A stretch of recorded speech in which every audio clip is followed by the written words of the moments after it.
253페이지 1번부터 60강 수업을 시작하겠습니다. 자, 먼저 60강 수업 시작하기 전에 여러분에게 양해 말씀 부탁드리겠습니다.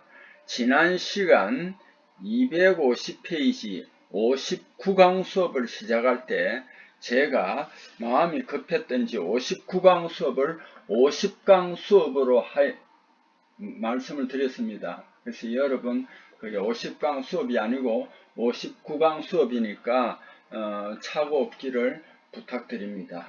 거듭 죄송하게 생각합니다. 59강 수업이었습니다. 50강 수업이 아닙니다. 자, 그러면은 60강 수업은 253페이지 1번부터 시작하겠습니다. 니켈 황동, 이거 많이 했습니다. 참 많이 등장했어요. 니켈 황동은 니켈 실버, German silver라고 했습니다. 황동에다 니켈을 더 첨가한 것입니다. 근데 니켈은요, 특성이요,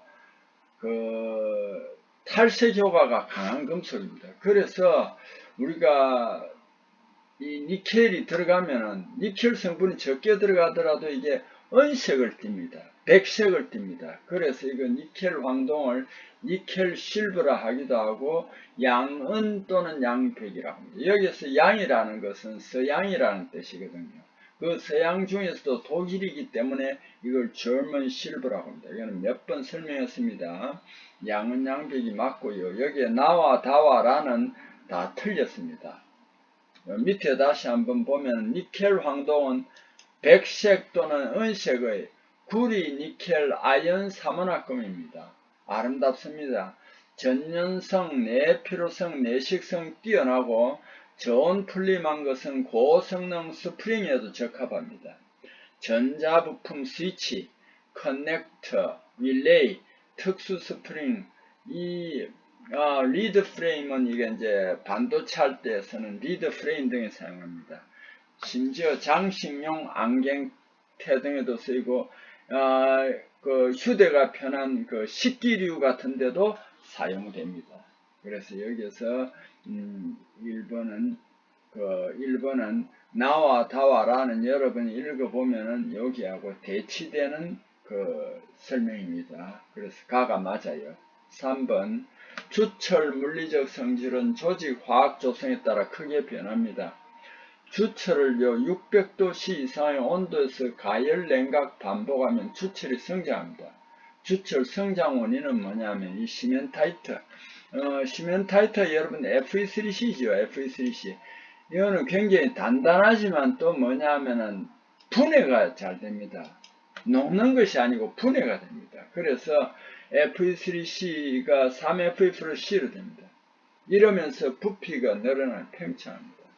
이게 600도씨에서 녹을 일어나는데 이렇게 불안정하기 때문에 분해를 해서 주철이 성장합니다.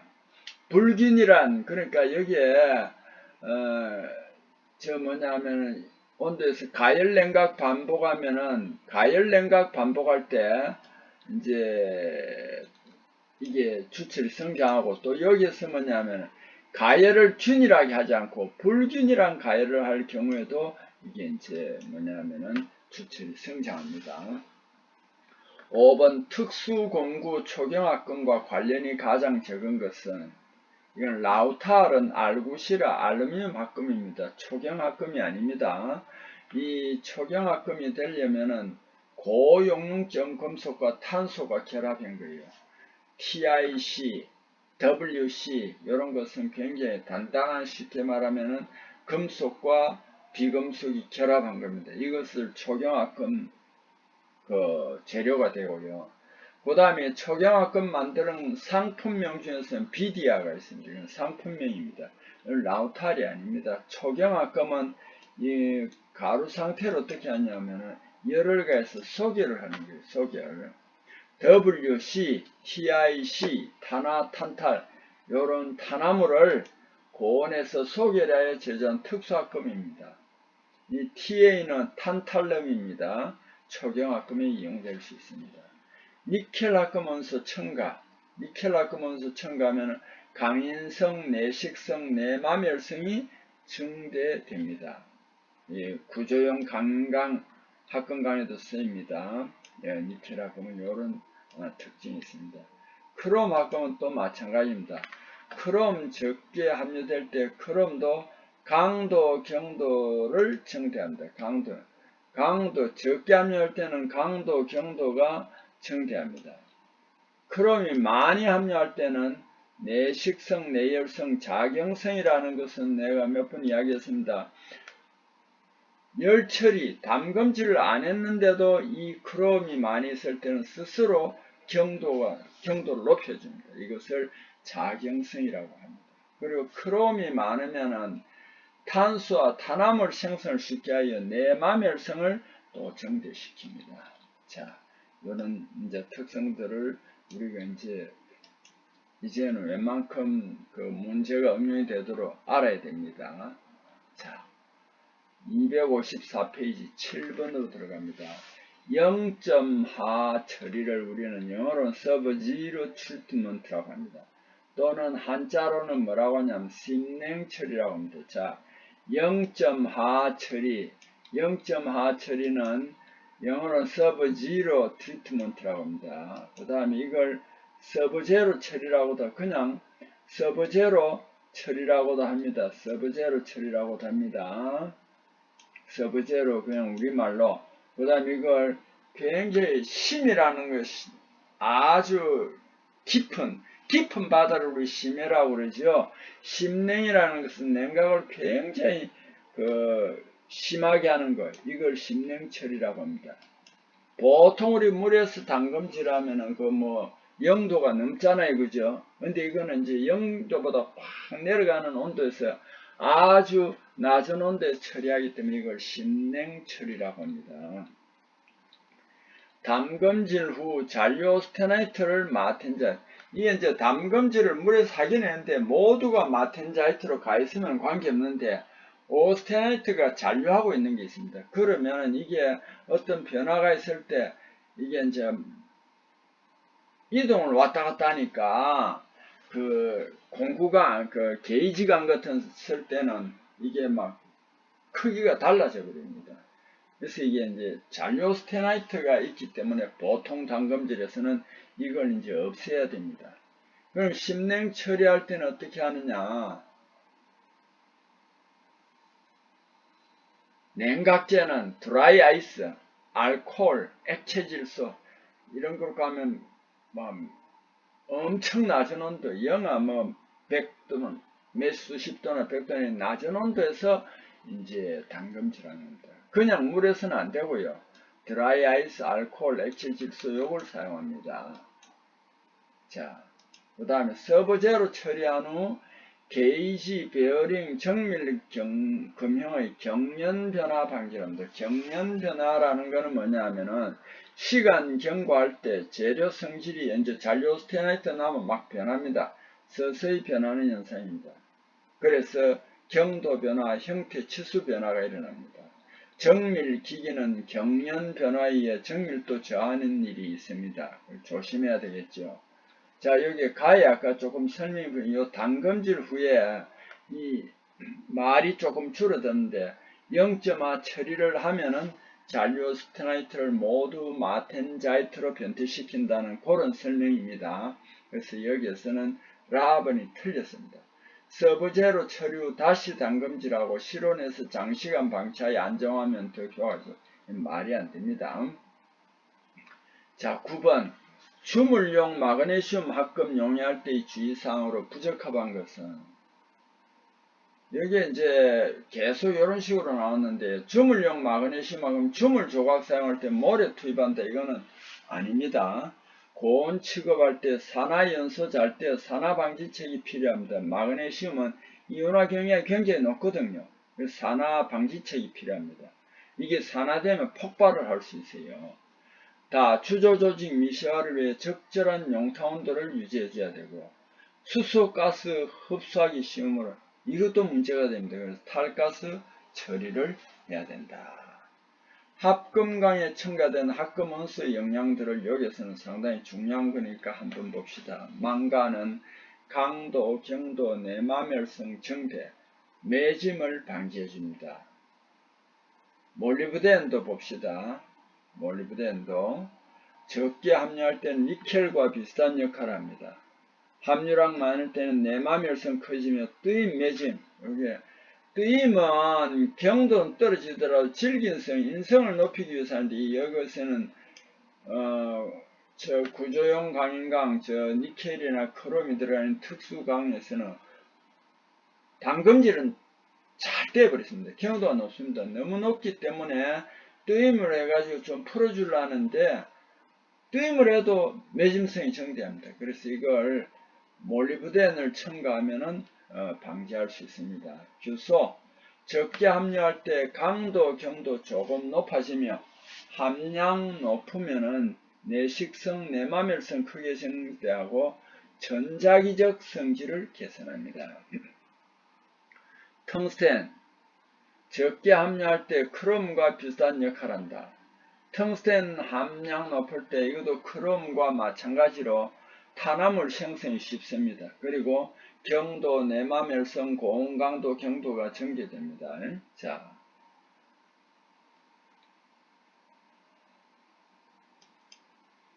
여기에 뒤에 이거는 그냥 경도라고 하지 말고 고온경도, 그러니까 고온경도를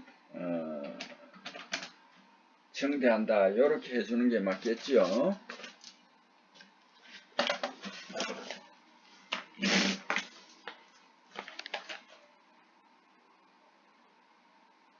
고온경도입니다. 그 다음에 코발트, 크롬과 함께 쓰이며 고온강도, 고온경도 크게 정대합니다. 요것도 맞아요. 요거는 학금 강의에 첨가된 학금 원서 영양 요걸 잘 좀 알아주세요. 자, 255페이지로 넘어갑니다. 11번. 다음 보기의 성질을 모두 갖춘 공구용 학금 강에 속하는 것은 시간이 지남에 따라 치수 변화가 없어야 되니까 이건 게이지용 강이지요. 이 게이지용 강은 이 로크웰 경도 C 스케일입니다. 로크웰 경도 C 스케일을 HRC라고 하는데 이게 55 이상이면은 경도가 굉장히 높은 겁니다. 그래서 게이지용 강에 해당하죠. 팽창 개수 보통 강보다 적어야 됩니다. 팽창하면은 치수가 정확하게 안 나오죠. 담금질에 의한 변형이나 담금질 균열이 없을 것 맞습니다. 그래서 이건 게이지용 강입니다. 게이지강은 부품 제작할 때 치수 형상의 기준이 되는 것을 게이지라 하며 이 재료가 게이지강입니다. 열처리에 의한 변형 CO에서도 변형이 적은 것이 특징으로 탄소 1% 이상의 고탄소강입니다. 탄소 1% 이상의 고탄소강에 소량의 망간, 크롬, 텅스텐 첨가합니다. 또한 소량의 몰리브덴, 바나디움 첨가한 강도 많이 이게 또 타가 났네요.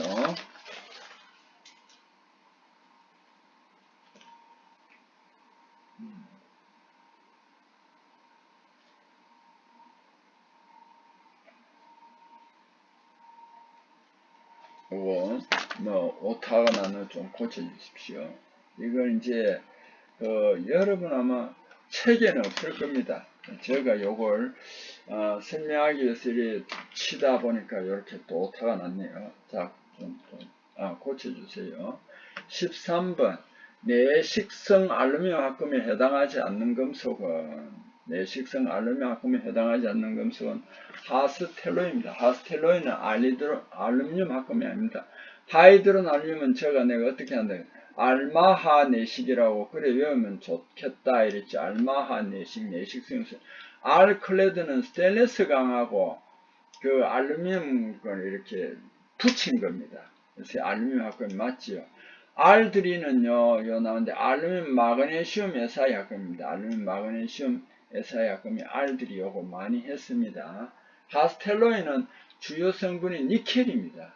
그래서 알루미늄 합금이 아닙니다. 하스텔로에는 A, B, B2와 B3, C 등이 있고 가장 대표적인 합금이 뭐냐면 하스텔로이 B랍니다. 아스텔로이드 B. 몰리브덴 약 30%, 철 5% 정도 포함된 합금입니다. 그래서 알루미늄 합금이 아니죠. 그죠? 자, 알클레드는 알루미늄 다른 금속 표면에 입힌 것이며 내식생 우수합니다. 자, 15번 2500도씨 이상의 고용융점 금속 온수에 해당하지 않는 것은 여기에는 용융 온도를 밑에 해놨으니까 크롬이 아닙니다. 자, 256페이지로 넘어갑니다. 도면 양식에 대한 보기의 설명 중에서 적합한 내용인 것은 도면 A, 도면에서 반드시 마련해야 할 사항으로는 윤곽선, 중심마크, 표제란 등이 있다. 맞습니다. B, 표제란을 그릴 때는 도면 오른쪽 아래에 설치해서 알아보기 쉽게 한다. 이것도 맞습니다.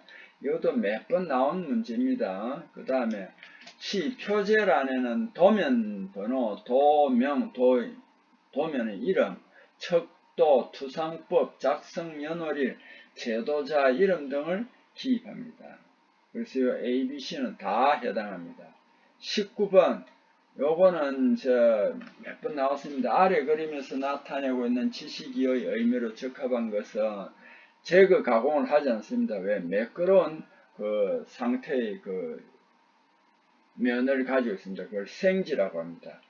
그 매끄러운 그 면이 있기 때문에 이거 생지라고 하는데 이거는 가공을 안 해도 됩니다. 옛날 기호는 이런 표시고 요 표면 최신 기호는 이렇게 표시합니다. 거친 다점질부터는 옛날 기호는 삼각형 1개, 여기에는 W로 표시하고 보통 중단검질은 2개, 그 다음에 X라고 상다듬질은 3개라고 Y라고 정밀 다듬질은 4개라고 Z로 한다는 걸 꼭 좀 알아두세요. 자, 요거는 요 표는 지난번에도 한번 여러분에게 이제 제가 소개했습니다. 21번 중심선과 피치선을 표시한 선으로 적합한 것은 가는 1.쇠선으로 중심선과 피치선을 표시합니다. 자, 가는 실선이 제일 많이 쓰입니다. 치수선, 치수보조선, 지시선, 회전단면선, 중심선, 수준면선 요거는 전부 다 가는 실선으로 합니다. 가는 실선이라는 가는데 그냥 쭉 연결된 거죠. 그리고 외형선은 굵은 실선입니다. 파선을 이제 다 알아두세요. 파단선하고 구분하라고 저번에 그림 파선은 숨은선, 언선이라고 하고 또는 한자로서 음선이라고도 합니다. 음선이라고도 합니다. 그래서 파선, 숨은선, 음선, 은선 다 같은 말입니다. 대상물의 보이지 않는 부분의 모양을 표시한다. 그리고 파선은 음선이라고도 하는데 이렇게 쭉쭉쭉쭉 이렇게 간 걸 파선이라고 합니다. 자, 그 다음에 257페이지 KS 규격에서 규정된 치수기법에 대한 설명 중 잘못된 것은 해놨습니다. 치수기입 방법에 따라 규정된 치수 단위에는 길이와 각도 맞습니다. 숫자로 기입된 치수길이 단위는 센티미터가 아니고 밀리미터이고 단위는 밀리미터일 땐 기입 안 해도 됩니다. 각도는 도, 분, 초, 각도는 도, 그죠? 분, 여기 분입니다. 그 다음에 초 단위를 쓸 수 있죠. 3개를 쓸 수 있습니다.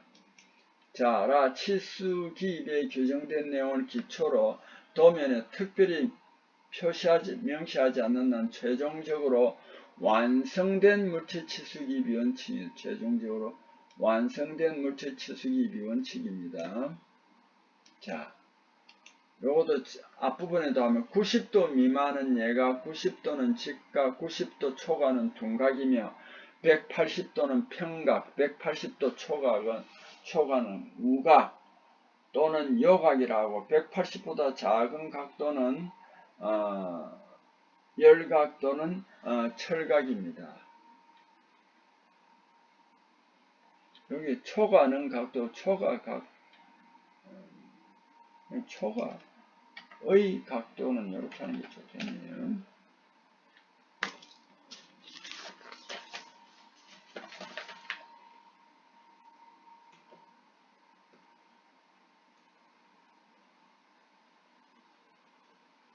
자, 그 다음에 180도보다 작은 각도는 열각 또는 철각이라고 한다는 것도 알아주시고요.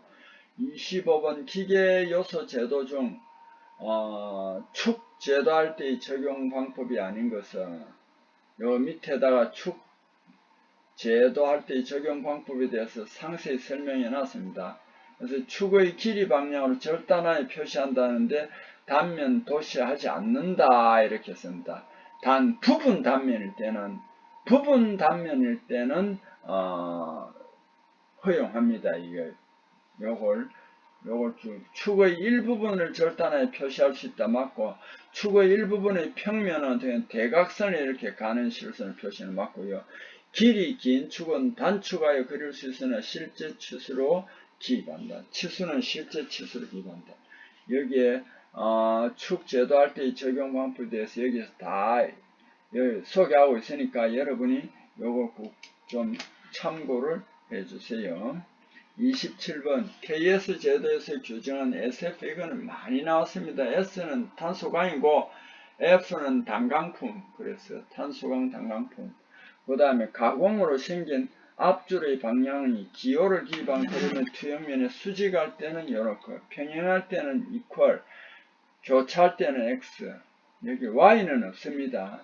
자, 이런 식으로 표시할 수 있습니다. 자, 60강 수업은 27번에서 마치겠습니다. 자, 여러분 수고했습니다.